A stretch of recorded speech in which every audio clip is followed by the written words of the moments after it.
Magandang araw mga kagulay, welcome back sa akin channel. Greggy Farmer nga po ulit to. Bali ngayong araw na to mga kagulay, mag-harvest tayo. Yan makikita nyo may mga naiwan pa pero tapos na dito mga kagulay. Tapos na lahat na harvestin mga kagulay, tapos na rin lahat hakutin. Kumbaga na muntik ko na makalimutan na mga kagulay, mag gawa ng video mga kagulay. So pupuntahan natin mga kagulay doon sa inupunan. Ito hindi pa tapos grass cutteran mga kagulay. May hapon yung tutuloy. Hanggang dito yung grass cutter mga kagulay. Ayan. Ayan na siya mga kagulay. Tapos na siyang harbisan pero makikita nyo may mga bunga pa siya mga kagulay. Ayan. May mga bunga pa talaga siya naiwan. Ang pupuntahan ng mga bulaklak naman. Marami pa rin siyang bulaklak mga kagulay. Ang pupuntahan natin yung mga kagulay yung pinag-anuhan doon mga kagulay. Dadala ko itong timbangan. Yan siya. Yan, marami na tayong mga pollinators na gumagala mga kagulay. Malinis na siya kasi nag-grass cutter ito. Kapag tumubo na unti ay aanuhan to ng pandamo. Talagang i-sprayan ko na mga kagulay. Yan. May mga naiwan mga kagulay. Yan. Kasi alanganin pa siya. Pupuntahan natin doon yung na-harvest na, nahakot na mga kagulay. Ayan. May mga naiwan mga kagulay.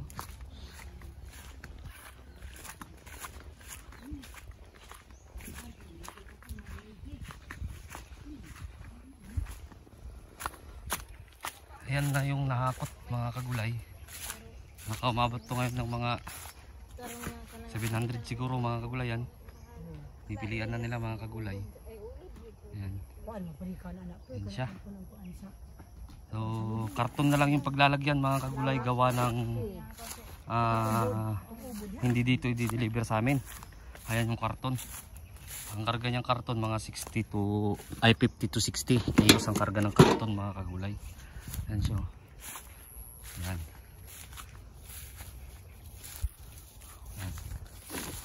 So hanggang dito muna ako siguro mga kagulay. Babalikan ko na lang kayo mamaya para may ano ko sa inyo kung ilang kilo lahat mga kagulay.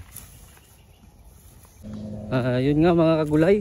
Halos nakalimutan ko ng ito na yung kadugtong kagaina. Kalimutan ko ng gawan ng kadugtong yung yung pag-harvest mga kagulay.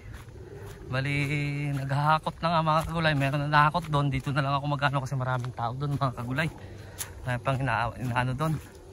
Bali umabot lang siya ng 600 plus mga kagulay. Kala ko abot ng 700. 600 plus lang mga kagulay. Kasi meron yung mga nakakarton para doon sa hindi ko na lang sasabihin kung saan i-deliver. Tapos meron din yung dito nakasako. Bali pumapatak siya ng 668 mga kagulay. Papakita na rin natin dito yung yung mga nahakot na mga gulay. Pero marami pang hakotin doon mga kagulay. Gawa nga ng 100 lang yung kinakarga. Gawa ng kawawa yung kalabaw mga gulay. Gawa na AI. Baka makunan yung kalabaw mga kagulay. Ito siya, bali dito siya yung mga nakakot na. Yung karton, bali yung karton natin. Basta nabilang ko lahat yung mga kagulay kasama na yung ay hindi kasama yung class B kasi class B 20 size basta 680. Ang pang-apat na harvest natin mga kulay, yan yung sinasabi ko. Dito lang yan, pero itong nakakarton, 60 ang laman yan mga kagulay. Yan, 60 ang laman yan. Isa pa lang nawaado nila. Gawa nga ng dalawang sako, tapos isang karton lang kinakarga sa isang karga doon sa kalabaw mga kagulay. Kaya kumbaga hindi namin kasi iniay nga, kumbaga buntis yung yung kalabaw na pinangakot mga kulay. Mahirap naman kung lalagyan natin ng napakabigat mga kagulay. Kaya dito na lang ako kasi maraming tao doon mga kagulay. May mga humingi ng mga reject. Meron pa rin tao yung mga uod mga kagulay. Pero nasa lang siguro yun, nasa 7 kilo yung reject natin mga kagulay. Mga nasa 7 kilo yung may uod mga kagulay. Sa 7 hindi talaga maiwasan kasi talagang minsan umuulan dito, hindi Katulad kagahapon, mag-i-spray sana pero hindi ko tinuloy kasi mag-harvest. Siyempre iniisip ko rin yung mga kagulay, yung kumbaga yung kakain din na itong produkto natin mga kagulay. Kaya mamayang hapon na lang mag-i-spray ng pang-uod, pang fungicide, yung pang-fungus mga kagulay. Doon pa mga kagulay, hindi ko na dito na lang ako kasi maraming ang tao doon. Magulo. Maraming tao doon sa doon sa pinag-anuhan ng talong mga kagulay, kaya dito na ako. Saka kukuha din ako ng parcel mga kagulay kasi may in-order akong pang-uod. Kasi nga yun nga, bioagronomic ako pero titestingin ko pa rin yung kasi sabi ko nga kapag halimbawa kung hindi nakakayanin, kasi hindi na kinakaya ni Optimax mga kagulay, kaya umorder ako ng iba. Yun nga, hindi ko muna babanggitin kung ano yung pang-uod ko na bago mga kagulay, gawa ng hindi ko pa siya natitesting. Mahirap naman sabihin ko kagad tapos hindi ko pa alam kung epektibo o hindi.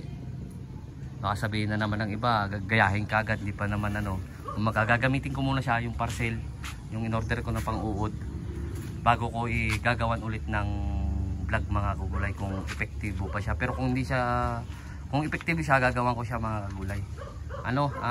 Taiwanese. Hindi naman siya red label mga kagulay katulad ng mga kasi nasa Lazada siya mga kagulay. Basta sa Lazada ko siya in-order mga kagulay, hindi naman siya katulad ng iba na na red label. Doon.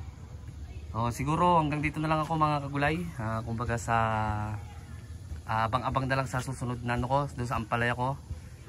Tatanim tayo ng ampalaya na, nakababad na yung ampalaya natin mga kagulay. Tapos sa upo, hindi ko pa rin na-update. May naghahanap din ng update nun mga gulay. Antay-antay lang din.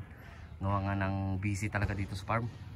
Kasi spray, abono, tapos doon na naman sa upo, spray ulit doon, abono. Kaya hindi ko na rin masikaso kung minsan maggawa ng vlog mga kagulay. Kaya humingi ako ng pasensya sa inyo kung sakaling di ako makagawa mga kagulay. Ito nga lang, siningit ko nga lang to. Papunta kasi ako doon sa mag-ano ng parcel, maghahatid ng parcel ko mga kagulay. Yun nga, naisipan ko na gawa na lang, kaya wala ako doon. Saka maingay din doon mga kagulay, kaya hindi ako doon gumawa mga kagulay. So hanggang dito na lang ako siguro. Sa bago pa lang sa munting channel ko, huwag niyo kalimutang mag-subscribe at i-click nyo na rin po yung notification bell para update kayo lagi sa gagawin kong video tungkol dito sa tatanim ko ng iba't ibang klaseng gulay. Ito yung class B niya mga kagulay. Yan yung class B niya, yung mga nakasako na yung class A na lahat dyan. Ayan. Tapos to 60 to mga kagulay, ito di ko alam.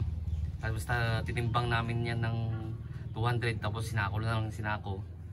Magaganon nangyari dyan, kaya kung mapapansin nyo meron talagang naka-boarding yung tawag dito mga gulay. So ayun mga gulay, hanggang dito na lang ako. Maraming salamat sa legit na sumusuporta sa akin. God bless po sa ating lahat.